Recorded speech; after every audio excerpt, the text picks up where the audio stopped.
दादाजी राष्ट्रीय के स्वयं सेवक पिताजी का नाम संघाचं क्या था, क्या पता है मार्गदर्शन. हमें? हमारे धर्म में क्या क्या चीजें हैं? ऐसी नॉर्मल बातों की चर्चा, संस्कार जो किसी जमाने में दादा दादी कहानी सुनाया करते थे, जो कि कमी हो गई। तो इस तरह के कुटुंब प्रबोधन में अनेक विषय है। आज मैं खाली थोड़ी थोड़ी एक एक दो दो मिनट इन विषयों के बारे में बता रहा हूँ, नहीं तो ये एक विषय के बारे में भी 1 घंटे का बौद्धिक हो सकता है। एक पहिला विषय संयुक्त कुटुंब. दूसरा विषय है पर्यावरण। पर्यावरण एक ऐसा विषय है जिसके अंदर हमने स्वयं से शुरुआत करनी चाहिए। पूरे विश्व में पर्यावरण को लेकर बहुत सारे एक्शन लिए गए हैं और हम ध्यान देखते हैं कि आज मुंबई शहर ऐसा हो गया है कि जहां इस तरह का जमीन संगस्थान ये मिलना मुश्किल है, क्योंकि सभी सीमेंट, बिल्डिंग, कंक्रीट और ये सब चीज़ों के कारण।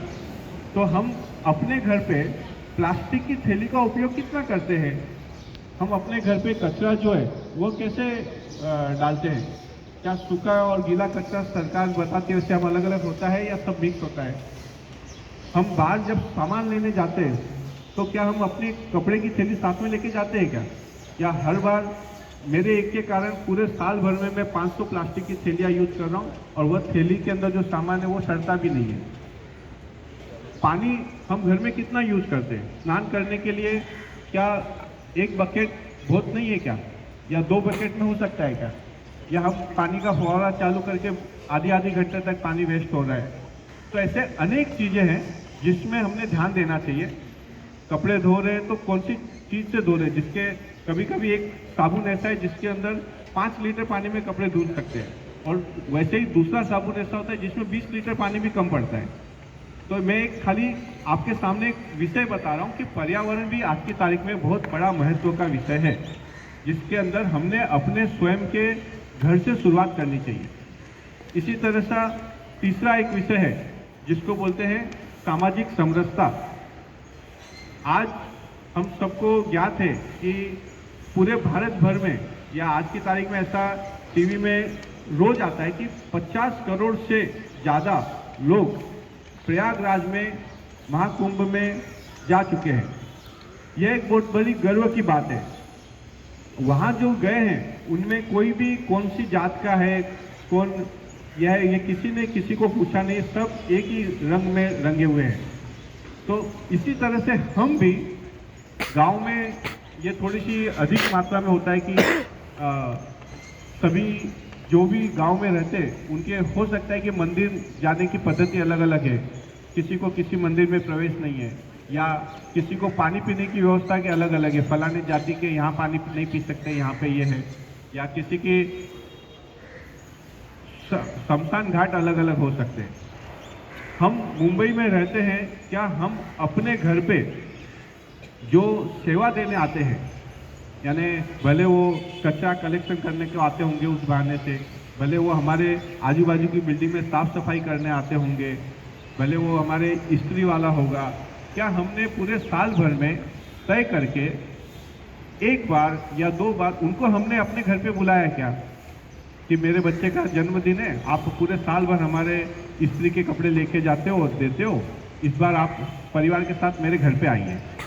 क्या दिवाली पर, गुड़ी पाड़वा के दिन हम इस तरह का प्रयोग कर सकते हैं क्या? इससे आपस में जो समानता है वो बढ़ेगी, और जब हम उनको बुलाते हैं तो वो भी अपने को कभी बुलाएंगे। हम जब उनके घर जाएंगे तो दिखेगा कि अरे मेरे घर पे तो बच्चे को सब चीज़ सुविधा है, इनके यहाँ तो खाने के लिए रोटी के साथ सब्जी भी नहीं है। और फिर अपने आप मन में आता है कि नहीं, मुझे देने की प्रवृत्ति भी शुरू करनी चाहिए। सिर्फ मेरे को क्या मिला इससे नहीं, देना भी चाहिए। और फिर हम किसी न किसी बालक को गोद लेते हैं, उसकी पढ़ाई का हम खर्चा उठाते हैं, और एक आपस में आत्मीयता बढ़ती है। तो यह समरसता विषय लेकर भी संघ ने आगे बढ़ा है। मैंने अभी तक 3 विषय के बारे में आपको जानकारी दी। पहला कुटुंब प्रबोधन, दूसरा पर्यावरण, तीसरा समरसता। 2 अन्य विषय और है, उसके बारे में और बताता हूँ। उसमें से पहला है नागरिक शिष्टाचार। नागरिक शिष्टाचार में जैसे अभी अपने प्रमुख अतिथि जी ने बताया कि मुंबई में ये अनुभव हो रहा है कि कोई देख रहा है, पुलिस देख रही है, इसलिए फिर अनुशासन का पालन करना। लेकिन अगर कोई नहीं है वहाँ तो फिर निकल जाना।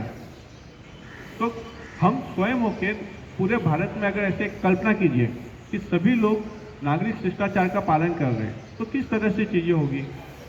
तो साधारणतः अभी टू व्हीलर से निकले, लाल सिग्नल है, लेकिन वहाँ देखते हैं कि कोई पुलिस वाले खड़े हैं या नहीं खड़े। अगर कोई खड़ा है तो शांति से वहाँ रुकते हैं, कोई नहीं है तो निकल जाते हैं। तो क्या मैं स्वयं के लिए स्वयं का अनुशासन का पालन कर सकता हूँ क्या? तो ऐसे जो भी देश के लिए नियम है उन सभी नियमों में मैं मेरी स्वयं की भूमिका क्या निभा सकता हूँ। तो इस तरह से नागरिक शिष्टाचार में हमने अपने स्वयं से संबंधित सारे नियम पालन करना। और अंतिम एक विषय है, वह है स्व यानी मैं स्वयं कौन हूँ उसका आभार। स्व यानी स्वदेशी, स्व यानी स्वभूषा। हम पूरे साल भर में अपने घर के त्योहार जो भी है उसमें हम अपनी स्वयं की वेशभूषा पहनते हैं क्या? आजकल धोती पहनने वाले बहुत कम हो गए, पजामा पहनने वाले कम हो गए और पाश्चात्य संस्कृति की चीज़ें बढ़ती जा रही हैं। अगर किसी को बोला कि 28 तो बच्चे बोलते पापा इन्होंने क्या बोला, 28 मतलब क्या होता है? या 3 दिन बाद में कौन सा वार है तो बोलते शुक्रवार। बोलते शुक्रवार मतलब क्या, थर्सडे? बोले नहीं फ्राइडे। तो हिंदी, अपनी स्वयं की मातृभाषा, इन सबसे हम दूर होते जा रहे हैं। तो हम स्व में अपने घर पे कौन सी चीज़ें उपयोग में लाते हैं? अभी अगर मैं पूछूं कि अपने घर में से किस किस के घर पे कोलगेट टूथपेस्ट है तो अनेक हाथ खड़े होंगे। तो क्या हम यह जो विदेशी कंपनियों के सामान है वह हम अपने घर पे वापर के उन पैसों से अपने ही हिंदू बांधवों को संख्या कम करने का काम नहीं कर रहे हैं क्या? यही पैसे क्रिश्चियन मिशनरी द्वारा धर्म परिवर्तन के लिए यूज किया जाता है। तो हम अपनी जानकारी से स्वदेशी सामान कौन कौन से हैं, हम अपनी छोटी छोटी चीज़ें हम इसको उपयोग में ला सकते हैं क्या? मेरे घर पे साबुन कौन सा वापर रहा हूँ, टूथपेस्ट कौन से वापर रहे हैं, क्या चीज़ें हम वापर रहे हैं। तो यह हम सभी अगर स्वयं से शुरुआत करते हैं तो उसका बहुत बड़ा फर्क पड़ेगा। पिछले साल दिवाली पर जब चाइना की वस्तुएं जो है उसका बहिष्कार हुआ तो ध्यान में आया कि 25 से 30% उनका बिजनेस कम हो गया। तो हमने अपने स्वयं होकर यह करने की आवश्यकता है। मैंने जैसे शुरुआत में कहा, आज का कार्यक्रम अपनी छत्रपति संयुक्त शाखा कार्यक्रम का वार्षिक उत्सव है, इसलिए कुछ चीज़ों के बारे में आप सबके सामने विषय मैंने रखा। यही बालों की शाखा है जहाँ पर बालों को अच्छे संस्कार मिलते हैं। संघ में जो लोग नहीं है तो उनको ध्यान में आता है कि संघ का एक परिवार का बालक और बाहर के एक परिवार के बालक में कितना फर्क है, वह किस वातावरण में रहता है। संघ की शाखा में इसी तरह की रोज शाम को 1 घंटे की शाखा यहाँ पर लगती है।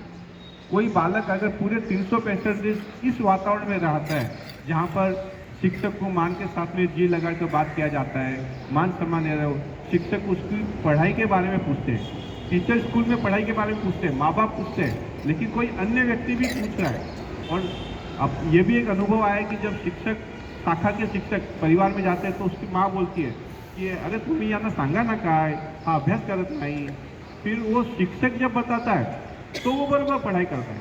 तो माँ को लगता है हम लोग तो कुछ बताते उसका असर नहीं पड़ता, लेकिन शाखा के शिक्षक का बराबर कहना मानता है। तो यह जो अपनापन शाखा में जाने से आता है तो इसका बहुत बड़ा इफेक्ट भविष्य में दिखाई देता है। यानी स्वयं होकर अनुशासन, यह शाखा एक शुरुआत है। उसके बाद में संघ के बहुत सारे कैंप होते हैं। पहला कैंप होता है प्रारंभिक वर्ग, वो 2 दिन का रहता है। दूसरा कैंप होता है प्राथमिक वर्ग, 7 दिन का कैंप रहता है। फिर प्रथम वर्ष, द्वितीय वर्ष, इस तरह के वर्ग रहते हैं। वहाँ पे उनको ट्रेनिंग दी जाती है। सुबह 4:30 बजे उठाना और रात को 10 बजे तक उनका पूरी दिनचर्या रहती है। तो एक बहुत अच्छे प्रवाह उसमें से निकलता है, और जब अच्छी तरह से उसमें से निकलता है तो आगे जाके बहुत अच्छा व्यक्ति बनता है। और वह व्यक्ति अपने खुद के जीवन में सफल होता ही है, लेकिन अपने परिवार का नाम, समाज का नाम, इनका भी नाम सभी का रोशन करता है। तो राष्ट्रीय स्वयंसेवक संघ की जो आज की शाखा है, इसमें हमने देखा कि बालकों ने अनेक प्रात्यक्षिक किए, इतने अच्छे अमृत वचन, सुभाषित, गीत जो देशभक्ति के, अनेकों कार्यक्रम का एक छोटा सा स्वरूप यहाँ दिखाया। हम भी अपने आप को कहीं न कहीं संघ की शाखा से जोड़े।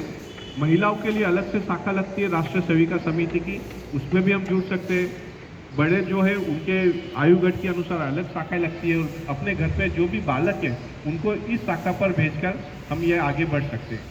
तो राष्ट्रीय स्वयंसेवक संघ की आज की छत्रपति संयुक्त शाखा के वार्षिक उत्सव में यह सारे विषय हम सभी के सामने रखने का मौका मिला। यहीं पे मैं रुकता हूँ। धन्यवाद।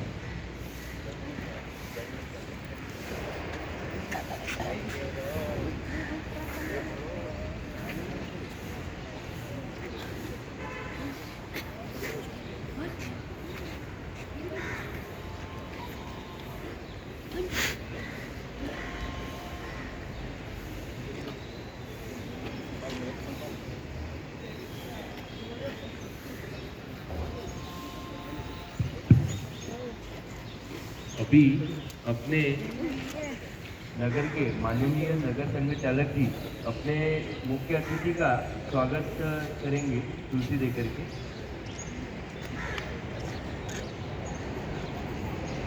बाद में अपने आज के वक्ता श्रवण राठौर जी का स्वागत करेंगे।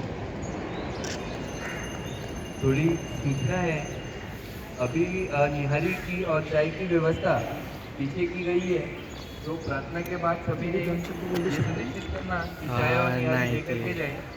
और दाहिनी ओर गो प्रोडक्ट्स की व्यवस्था है, तो आप वहाँ पर भी अवश्य जाए। धन्यवाद।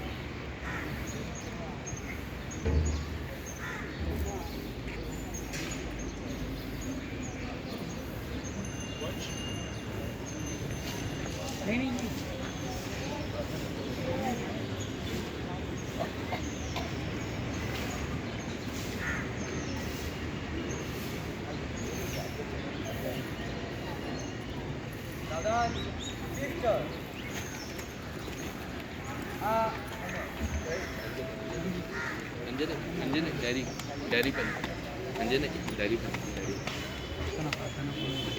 वंश लेगा नहीं देवांग को भेजा को भेज दिया शशांक जी को नहीं इधर पे जाऊँ डायरेक्टली वहीं पे जाऊँ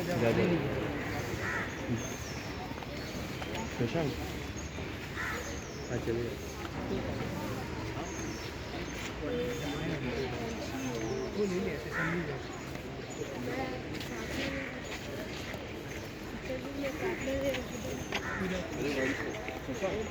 तर समारोपाची प्रार्थना होते। ती शिस्तबद्धतेने आपल्या मुलांना हे वळण लावलं जातं विनामूल्य। जी व्यसनाधीन मुलं होतात, जी संगतीने बिघडतात, आई वडिलांचं ऐकत नाही, त्यांना हे साधं शिकवणीने